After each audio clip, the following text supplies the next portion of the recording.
കാണൂ പരസ്യരഹിതമായ ഏറ്റവും പുതിയ എപ്പിസോഡുകൾ. ഞാൻ രുദ്രനെ കല്യാണം കഴിച്ചാൽ മാത്രമേ എന്റെ കുടുംബത്തെ എനിക്ക് രക്ഷിക്കാൻ പറ്റൂന്ന് എനിക്ക് മനസ്സിലായി. ഞങ്ങളുടെ ജാതകം തമ്മിൽ നല്ല പൊരുത്തമുണ്ട്. അതുകൊണ്ടാണ് ഞാൻ രുദ്രനെ കല്യാണം കഴിക്കാമെന്ന് തീരുമാനിച്ചത്.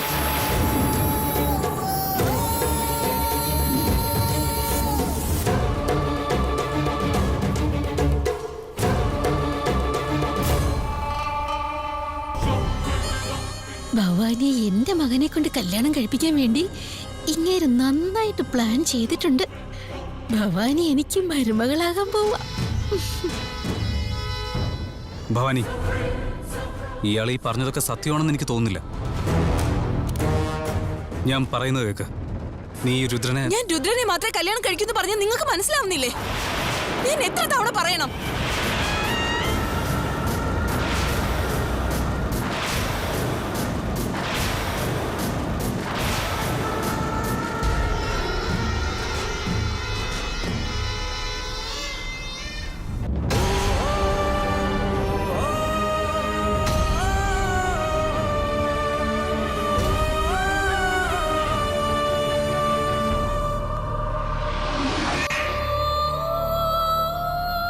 നമ്മളെ ഇതുവരെ കാണാതെ നമ്മുടെ അച്ഛനും അമ്മയും ഒരുപാട് വിഷമിക്കുന്നുണ്ടാവുമല്ലേ? അതേ മല്ലി, നമ്മൾ ഇവിടെ നിന്ന് പുറത്തു പോയാലേ അവര് നമ്മളിരിക്കുന്ന സ്ഥലം മനസ്സിലാക്കൂ. പക്ഷേ ഈ മന്ത്രവാദിനി അവരുടെ മന്ത്രശക്തി കൊണ്ട് നമ്മളെ ഇവിടെ തടവിലാക്കി അടിമകളാക്കി വെച്ചിരിക്കുക. ആ മന്ത്രശക്തി കാരണം നമ്മൾ ഇവിടെ തടവിലായ കാര്യം ആർക്കും അറിയാതെ പോയി. അത് ശരിയാണ്. നമ്മുടെ അച്ഛനും അമ്മയും വേദനിക്കാതിരിക്കണം. അതുകൊണ്ട് നമ്മൾ എത്രയും പെട്ടെന്ന് ഇവിടുന്ന് രക്ഷപ്പെട്ടു പോകുന്നതാണ് നല്ലത്. സാൻവിയും മന്ത്രവാദിനിയും കൂടെ ചേർന്ന് ജീവനോടെ ഇരിക്കുന്ന ഭവാനിയുടെ ചേട്ടനെ മരിച്ചുപോയിന്ന് എല്ലാരെയും വിശ്വസിപ്പിച്ച് എത്രയും വലിയ ദ്രോഹമാണ് ചെയ്തിരിക്കുന്നത്. അത് നമ്മൾ കേട്ടതല്ലേ? ഈ വൃത്തികെട്ട ജന്മങ്ങളെ ഇനി എത്ര പേരെ കൊല്ലാൻ പോകുന്നു എന്തോ. ആ ദുഷ്ടനായ വീരഭദ്രൻ ഭവാനിയെ കൊണ്ട് അയാളുടെ മകനെ കല്യാണം കഴിപ്പിക്കാൻ വേണ്ടി എന്ത് വൃത്തികേടും കാണിക്കും. അങ്ങനെയൊന്നും സംഭവിക്കാതിരിക്കണമെങ്കിൽ, ഇത്രയും ദുഷ്ടരായവര് ഒരു പാഠം പഠിപ്പിക്കണമെങ്കിൽ നമ്മൾ എങ്ങനെയെങ്കിലും ഇവിടുന്ന് രക്ഷപ്പെട്ടേ മതിയാവൂ. നമുക്ക് ശ്രമിക്കാം.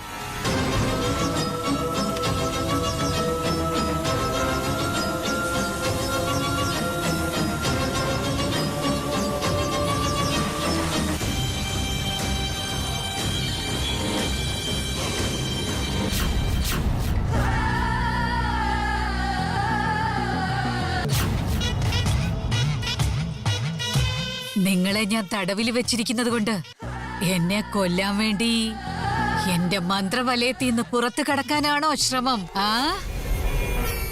എന്റെ മന്ത്രസിദ്ധിയെ നിങ്ങൾ രണ്ടുപേരും കുറച്ചു കാണുകയാണോ? ഇങ്ങനെ പറഞ്ഞുകൊണ്ടിരിക്കാനല്ലാതെ നിങ്ങളെ കൊണ്ട് എന്നെ ഒന്നും ചെയ്യാൻ സാധിക്കില്ല. നിങ്ങൾ രണ്ടും ഇനി എത്ര ശ്രമിച്ചാലും ഇവിടുന്ന് പുറത്തു കിടക്കാൻ സാധിക്കില്ല. നിങ്ങളെ പൂട്ടിവെച്ചിരിക്കുന്നു എന്നല്ലാതെ ഞാൻ മറ്റൊരു തരത്തിലും കഷ്ടപ്പെടുത്തുന്നില്ല. നിങ്ങളെ ഞാൻ കഷ്ടപ്പെടുത്താത്തത് കൊണ്ടാ നിങ്ങൾ രണ്ടുപേരും രക്ഷപ്പെടാൻ ശ്രമിക്കുന്നതെന്നാ എന്റെ തോന്നൽ. കോപം മൂത്ത് ഭണം വിടർത്തി എന്നെ കൊല്ലാൻ നോക്കുകയല്ലേ? എന്താ ശരിയല്ലേ? നിങ്ങൾ എന്റെ അടിമ. ആ ചിന്തയല്ലാതെ മറ്റൊന്നും നിങ്ങളുടെ ഉള്ളിൽ ഇനി വരാനേ പാടില്ല. നിങ്ങളെ ഞാൻ ഇനി കഷ്ടപ്പെടുത്താൻ പോവാ. ഞാൻ തരുന്ന അടി സഹിക്കാൻ വയ്യാതെ രണ്ടും കൂടി കടന്ന് പിടയ്ക്കാൻ തയ്യാറായിക്കോ? അതെ, അത് കണ്ട് ഞാൻ സന്തോഷിക്കാൻ പോവാ.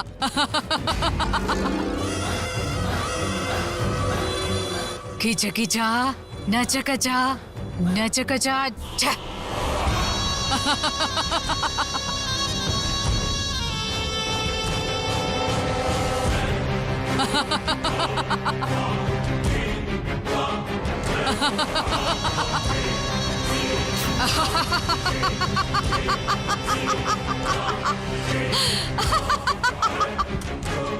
എങ്ങനെ രക്ഷപ്പെടുവോ നോക്കട്ടെ, നോക്കട്ടെ. രക്ഷപ്പെട്, രക്ഷപ്പെട്, കാണട്ടെ.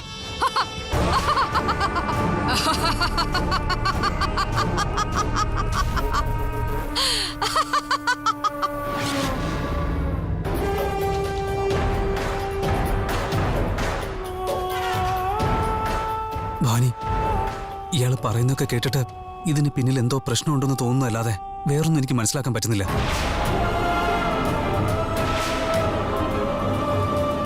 ഞാൻ പറയുന്നത് പോലെ കേട്ടാ നിന്റെ ചേട്ടൻ സുരക്ഷിതനായിരിക്കും. അതല്ല കേൾക്കാനല്ല ഭാവമെങ്കിൽ ആദ്യം കാല്, പിന്നെ കൈയ്യ്, അതിനുശേഷം കണ്ണ് ഓരോന്നായി വെട്ടി നിനക്ക് ഞാൻ പാഴ്സൽ ചെയ്ത് തരുന്നതായിരിക്കും. ഇയാൾ പറയുന്നൊക്കെ കള്ളമാണെന്ന് ഇയാളുടെ കണ്ണ് കാണുമ്പോൾ തന്നെ എനിക്കറിയാം. എന്താ നടന്നത് പറ ഭവാനി.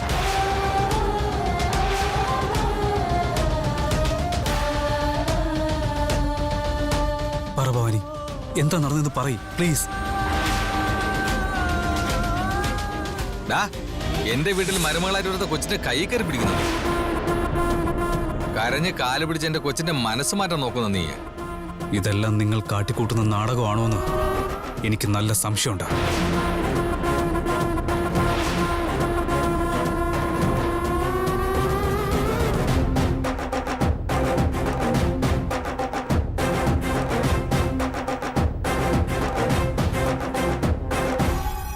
എന്റെ സംശയങ്ങാനും സത്യമായ ദൈവം തമ്പുരാൻ വിചാരിച്ചാൽ പോലും നിങ്ങൾ രക്ഷിക്കാനാവില്ല.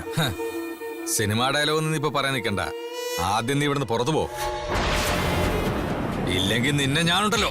ഏയ്, എന്റെ മകനെ തൊടാ നീ ആരാടാ? എന്നെയും എന്റെ ഫാമിലിയും ഇവിടെ നിന്ന് പോകാൻ പറയാനായിട്ട് താൻ ആരാടോ?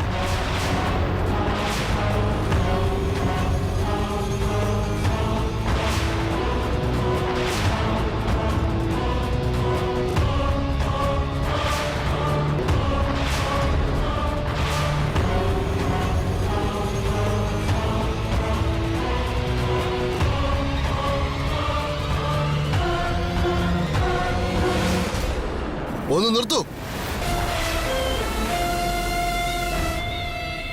വരണം വരണം വരണം. നിങ്ങളിതൊന്ന് നോക്ക്. എന്റെ അമ്മായി അച്ഛൻ ഇവരുടെ കുടുംബത്തിന് മുഴുവനായിട്ട് ഊരുവിലക്ക് കൽപ്പിച്ചിട്ടുള്ളതാ. വിലക്ക് കൽപ്പിച്ചിട്ടും യാതൊരു നാണവും ഇല്ലാതെ ഇവിടെ കയറി വന്നതും പോരാഞ്ഞ് എന്റെ അളിയന്റെ മോള് ഭവാനിയെ അവൾക്ക് ഒട്ടും ഇഷ്ടമില്ലാഞ്ഞിട്ടും അവളെ നിർബന്ധിച്ച് കല്യാണം കഴിക്കാൻ പോവാ ഇവൻ.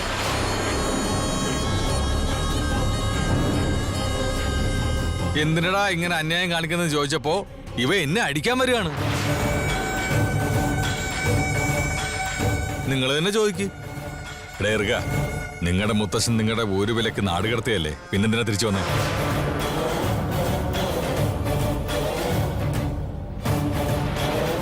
നിങ്ങൾക്ക് ഈ നാട്ടിൽ കാലെടുത്ത് കുത്താനോ ഈ നാട്ടിൽ താമസിക്കാനുള്ള അധികാരമില്ല.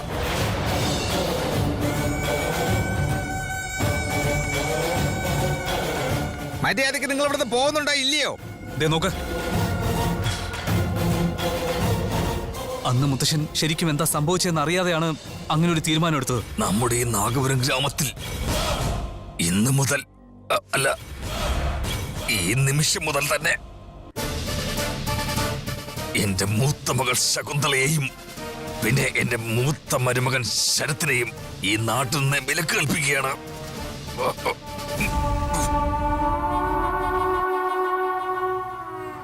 പക്ഷെ എന്റെ അച്ഛൻ സത്യത്തിൽ ഒരു തെറ്റും ചെയ്തിട്ടില്ല. ഞാൻ പറയുന്നൊന്ന് വിശ്വസിക്കേ. നിന്റെ മുത്തശ്ശൻ ഒന്നും അറിയാതെയാണ് തീർപ്പ് പറഞ്ഞതെന്നാണോ നീ പറഞ്ഞു വരുന്നേ? എന്താ നടന്നതെന്ന് നിനക്ക് അറിയുമോ? ഈ നടന്നത് എന്തെങ്കിലും നീ കണ്ടിട്ടുണ്ടോ?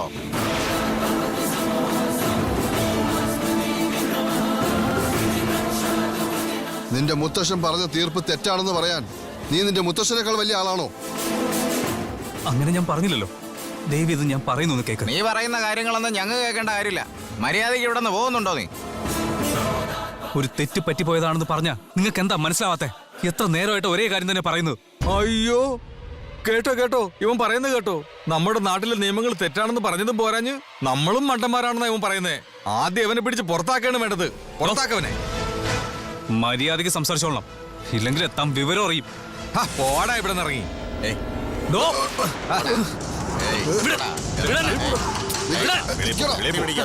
ഇറങ്ങടാ നമ്മുടെ നാട്ടിൽ വന്ന് തെറ്റ് ചെയ്തിട്ട് നമ്മുടെ ആളുകളെ തന്നെ നീ വരട്ടാൻ നോക്കുന്നു. ഇറങ്ങടാ ഇങ്ങോട്ട് ഇറങ്ങടാ. എന്താ അന്യായം നിങ്ങൾ ഈ കാണിക്കുന്നേ? പറഞ്ഞത് കേട്ടില്ലെങ്കിൽ പിന്നെ നടക്കുന്നതൊക്കെ വേറെ ആയിരിക്കും. എന്റെ അനിയനെ മര്യാദയ്ക്ക് വിട്.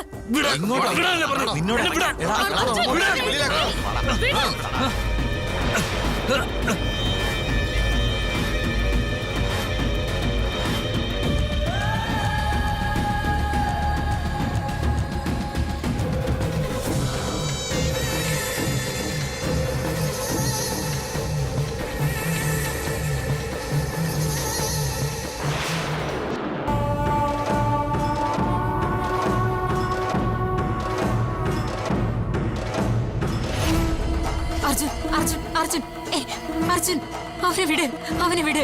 അർജുൻ അർജുൻ അവനെ വിട്. അർജുൻ വിട്, അവനെ വിട്. അർജുൻ അവനെ വിട്.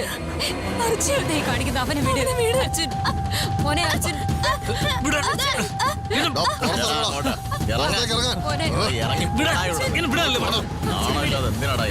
അവനെ വിട്. അർജുൻ അർജുൻ എന്റെ മകൻ എന്നെ വിട്ടു പോയതുപോലെ ആ ശകുന്തളയുടെ മകനും ഈ ലോകത്ത് നിന്നും തന്നെ ഇല്ലാതാവണം. എന്നാലേ എനിക്ക് മനസ്സമാധാനം കിട്ടൂ.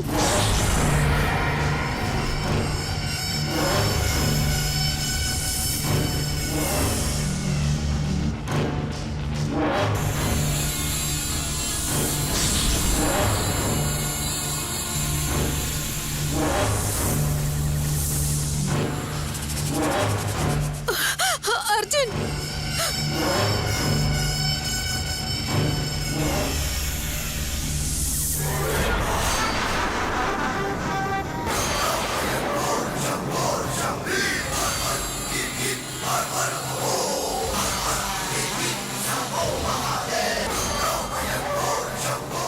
എന്താ എന്നെ കണ്ടിട്ട് നീ ഇങ്ങനെ ഭയക്കുന്നത്? നിന്റെ ഭർത്താവ് കാരണം എന്റെ മകൻ മരിച്ചു പോയിട്ട് ഞാൻ എന്തുമാത്രം വിഷമിച്ചെന്ന് നിനക്കറിയോ? എന്റെ മകൻ എന്നെ വിട്ട് പോയതിനു ശേഷം ഞാൻ എത്രമാത്രം വേദന അനുഭവിച്ചോ അത് നീയും നിന്റെ കുടുംബം അനുഭവിക്കണമെന്ന് ഞാൻ കരുതുന്നത്. എന്റെ കാത്തിരിപ്പിനൊടുവിൽ എനിക്കിന്നാണ് ആ അവസരം കിട്ടിയത്.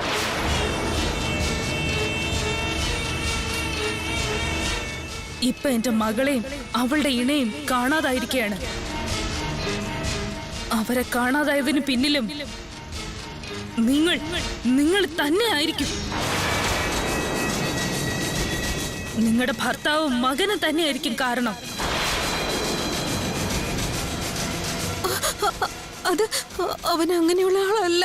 ഞാനിവിടെ വന്നത് നീ പറയുന്നത് കേൾക്കാൻ വേണ്ടിട്ടല്ല. നിന്റെ മകനെ കൊത്തി കൊല്ലാനാ വന്നത്.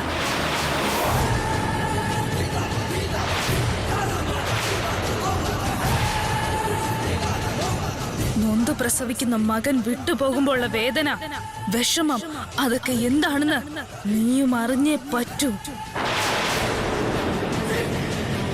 ഞാൻ അനുഭവിക്കുന്ന പുത്രദുഃഖം നീയും അനുഭവിച്ചേ മതിയാകൂ.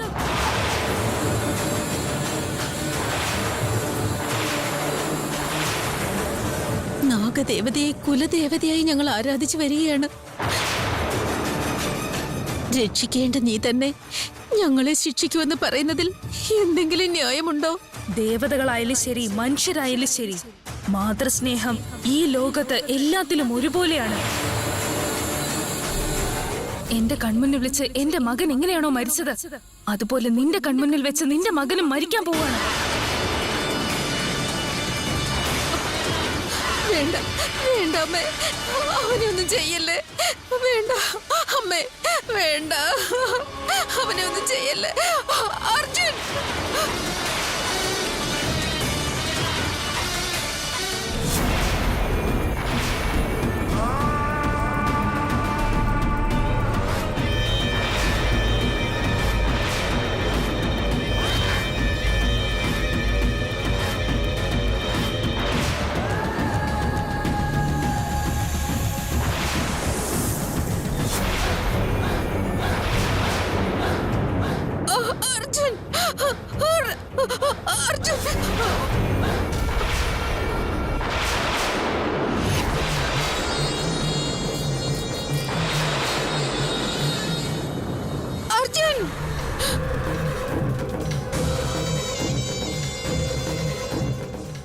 അർജുൻ.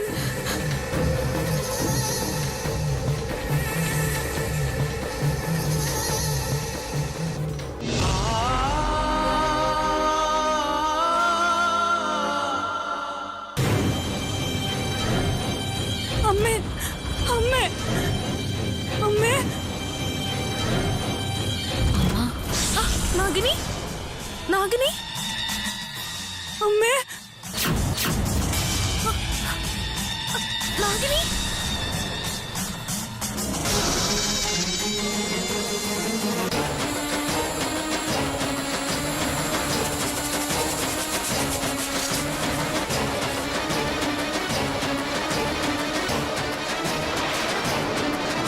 അമ്മ, എവിടെ പോകുന്നതാ നീ? നിക്കടാ അവിടെ. അമ്മ. നിക്കണേ.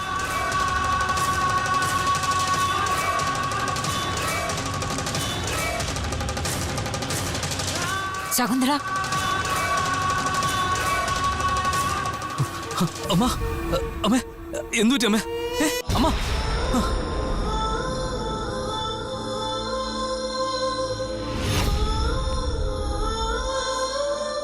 എന്തുപറ്റി അമ്മേ? അച്ഛാ, നമുക്ക് അമ്മയെ ഹോസ്പിറ്റലിൽ കൊണ്ടുപോവാ. അമ്മ,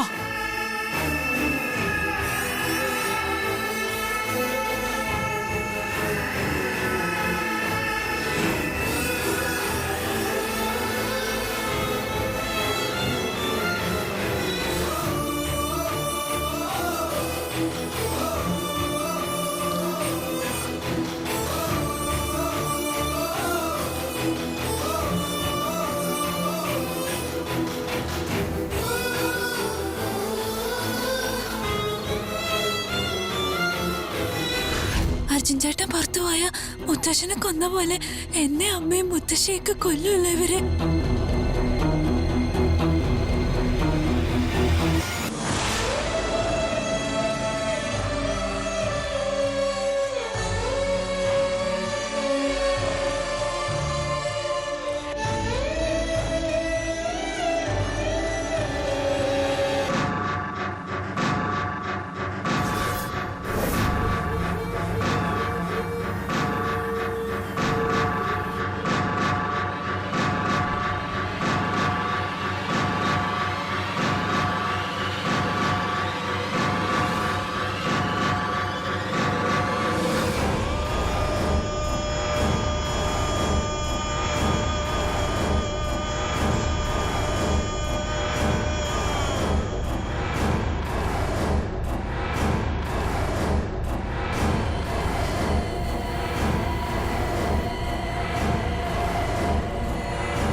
എല്ലാരും വാടാ പോവാം.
മോളെ നാഗിനി, നാഗിനി, നാഗിനി.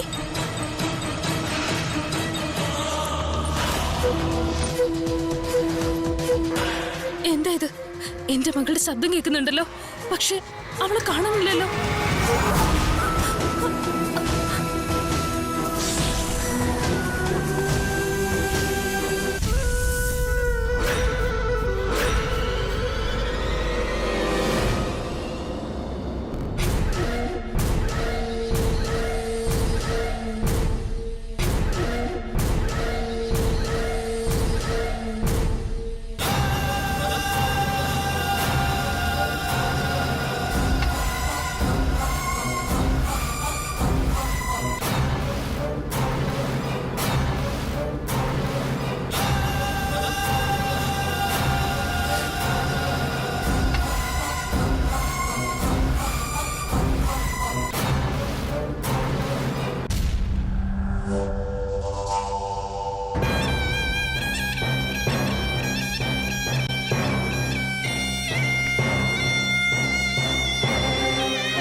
എന്നെക്കുറിച്ച് നിന്റെ അമ്മയോടും അർജുനോടും പറയാൻ പോവുകയാണെന്ന്.